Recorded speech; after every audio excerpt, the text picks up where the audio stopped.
chiqdim. Assalomu alaykum hurmatli kuzatuvchilar. Navbatdagi ishimizni bitkazib oldik.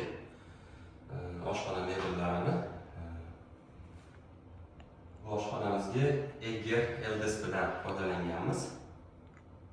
Ko'rishingiz mumkin. Bu tomonda duxovka, mikrovolnovka, bu yerda onlayn fasldan foydalanganmiz.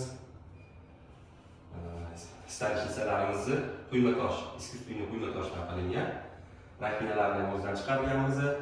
O'rtada o'z taraflarimiz bor. O'tirib bemalol ovqatlanadigan joy alohida.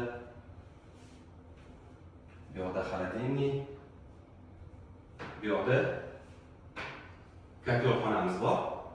Buni ishkop ko'rinishida yopib olganmiz.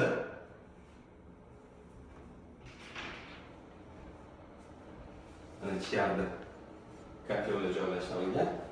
Kladovka qilib foydalansa ham bo'ladi.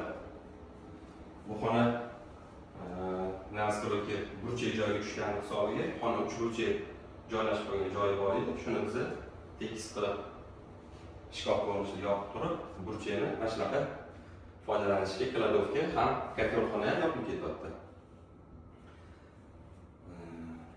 Kimga shunaqa xizmatli kerak bo'lsa, aloqaga chiqib ko'rasizlar.